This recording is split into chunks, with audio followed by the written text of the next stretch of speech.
안녕하세요. 칠스트커TV의 김주수 변호사입니다. 오늘은 UTI 관련해가지고 UTG라고 불리우는 그 폴더블 폰에 들어가는 글라스에 대해서 한번 이야기해 보겠습니다. 그래서 UTI는 코닝으로부터 이렇게 지분 투자를 받은 그런 회사입니다. 이제 코닝이라고 하면은 애플의 유리 디스플레이에 무조건 들어가는 유리를 굉장히 잘 다루는 회사로 알려져 있고, 그러니까 코닝이라고 하는 회사랑 함께 할 수 있는 그런 회사다라는 거.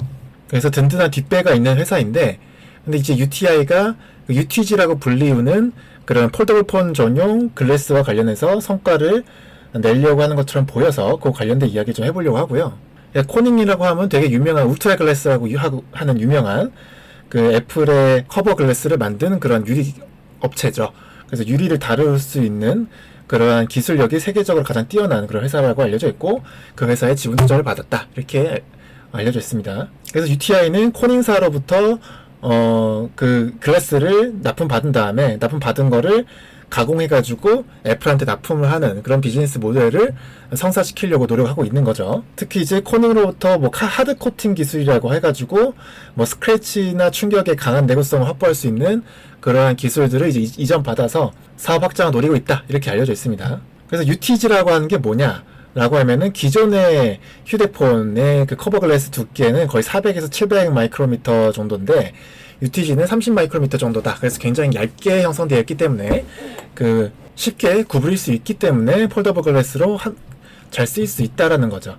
그래서 UTG와 관련된 기술력을 갖고 있다라고 알려져 있고, 근데 이 UTG가 이제 애플한테 누가 공급하냐가 중요한데, 최근에 이게 기사가 나온 것들을 살펴보면은 그 중국의 렌즈 테크놀로지라고 하는 데가 퍼스트 벤더로 유력하다, 뭐 이런 기사가 있더라고요. 그래서 뭐 세컨 벤더 정도로 UTI가 들어가는 거를 이제 목표로 하고 있는 걸로 알고 있고요. 잘하면은 거의 5대5 물량으로 받아올 수 있게끔 그게 노력하고 있는 걸로 알고 있습니다. 근데 이 기사를 보면은 애플은 UTG가 접히는 중앙 부분만 얇게 시각하는 컨셉의 UTG를 선호한다라고 이렇게 기사에서 언급이 된 게 있어요. 그러니까 이렇게 접히는 부분에서 가운데 부분만 얇게 가공하겠다라는 거죠. 근데 애플의 특허를 보면 이런 게 있다라는 겁니다. 가운데만 얇게 가공되어 있는 그런 유리 글래스가 있고, 여기는 두껍게 돼 있죠. 이렇게 하는 거의 이점이 뭐냐? 가운데는 얇기 때문에 잘 구부릴 수가 있을 거고, 근데 이 옆에는 두껍기 때문에 잘 부서지지 않는다는 거죠. 충격이 강하다는 거죠. 그러니까 충격이 강하면서도 잘 구부러질 수 있는 그러한 글래스를 애플에서 원하기 때문에 이런 앞에 기사가 그렇게 난 것도 있고, 이렇게 애플에서 나온 특허들을 보면은 그런 것들이 많이 있다라는 걸 이제 볼 수가 있습니다. 그래서 UTG의 경우 두께가 30미크론이기 때문에 휴대폰 낙하 실험할 때 깨질 우려가 많다. 근데 커버 부분, 그러니까 이게 양옆에 있는 그 부분을 100미크론 정도 하면은 가운데 부분만 30마이크론을 하고 양옆으로 100으로 하고 이런 식으로 형성시키면은 되게 그 유리 강도를 유지할 수가 있어서 잘 깨지지 않는 폴더블 폰을 만들 수가 있다라는 이야기를 하고 있는 겁니다. 그거 관련해서 UTI랑 코닝이 공동으로 특허를 낸 게 있어요. 이제 미국에 출원이 된 특허고요. 이 특허의 경우 좀 특이한데, 한국에서 이제 2020년도에 최우선 출원을 해놓은 게 있는데, 이 최우선 출원을 했을 때에는 UTI가 단독으로 특허를 내놓은 건데, 미국에 24년도 7월에 출원된 게 있거든요. 이게 이제 우리나라 최선 출원을 기반으로 해서 한 패밀리 특허다, 이렇게 보시면 되는데, 그 패밀리 특허에는 코닝의 이름이 들어가 있습니다. 그러니까 코닝이 이 특허를 되게 중요하게 생각하고 있다라고 볼 수가 있는 거고, 지금 제가 검색한 결과 UTI랑 코닝이랑 공동으로 된 특허는 이거 한 개밖에 없어요. 그러니까 코닝이 UTI 기술 중에 이거를 관심 있게 봤다, 이렇게 볼 수가 있겠죠. 그래서 이 특허에서 언급이 된 내용들을 보면은, 이제 지금 제가 보여드린 그림은 기존의 그 화학 강화 방법이라고 해가지고 폴더블 폰에 들어가는 글래스를 화학적으로 강화시키는 방법을 얘기하고 있는데, 이 기존의 유리에 있는 이 나트륨 이온을 그 칼륨 이온으로, 포타슘 이온으로 치환시켜서 그 겉면을 좀 그 직경이 두꺼운, 직경이 큰 이온들을 이렇게 채워 넣으면은 충격에 좀 강화된 그런 유리를 만들 수가 있다라는 측면에서 이런 식의 공정을 폴더블폰에서 한다고 합니다. 그러니까 보다 큰 이온인 칼륨 이온이 들어가면은 이게 아까 봤던 그 나트륨 이온보다 크기 때문에 여기에 압축 응력이라는 게 발생해가지고 균열을 방지하고 그리고 강도를 좋게 만든다. 이런 식의 언급이 돼 있어요. 이게 이제 화학 강화 방법인데, 근데 기존의 이 화학 강화 방법 같은 경우에는 칼륨 이온만 사용하는데, 칼륨 이온만 사용하는 경우에는 응력 차이가 발생해가지고 유리가 휘거나 그런 문제가 생길 수 있다고 얘기하고 있어요. 응력 차이가 왜 생기냐라는 거를 말씀드리면은, 아까 말씀드렸다시피 가운데 부분은 얇게 있고 양옆은 두껍게 유리가 형성된다고 되어 있었는데, 두꺼운 유리 같은 경우에는 치환되는 이온의 비율이 적어요. 그렇잖아요. 두께가 유리가 두꺼우니까 이 가상이만 치환될 테니까 여기 가상이만 그 칼륨 이온이 형성되고 있을 거예요.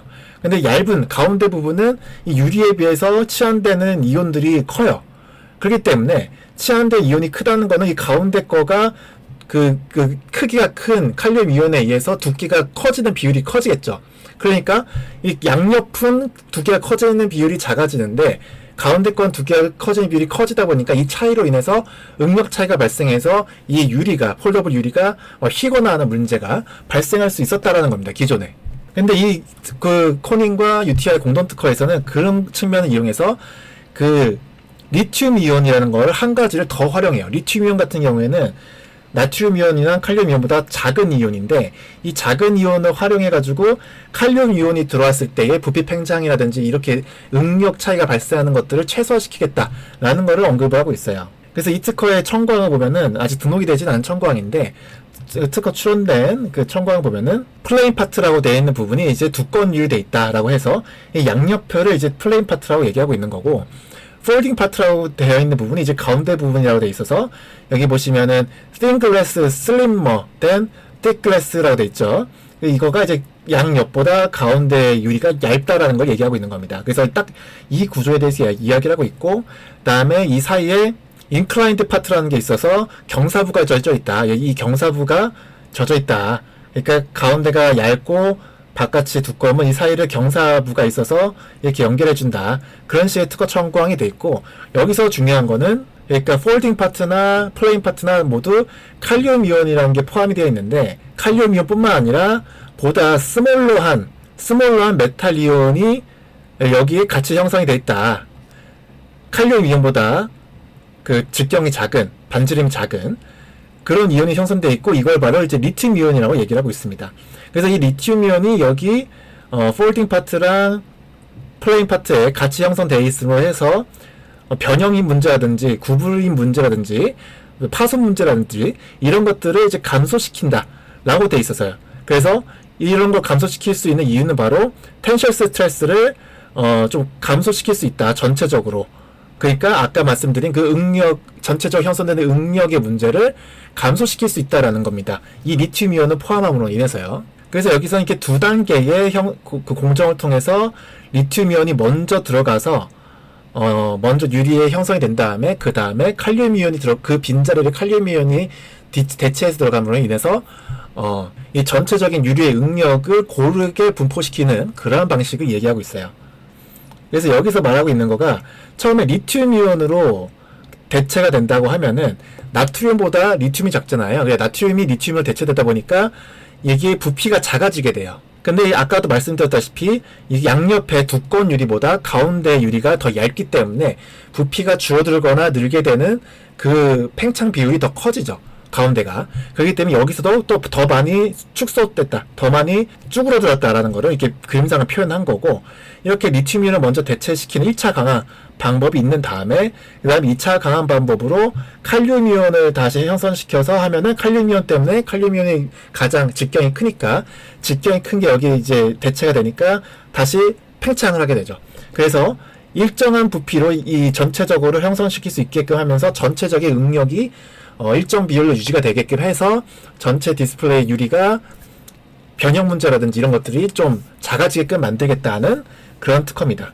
그래서 UTG 전체에 균일 강도를 확보할 수 있고 과도 팽창, 휘어짐 이 문제가 없도록 만들 수 있다라는 이야기를 하고 있는 겁니다. 그리고 이렇게 디스플레이와 관련된 이야기뿐만 아니라 내장 힌지 관련된 이야기도 UTI에서 하고 있어요.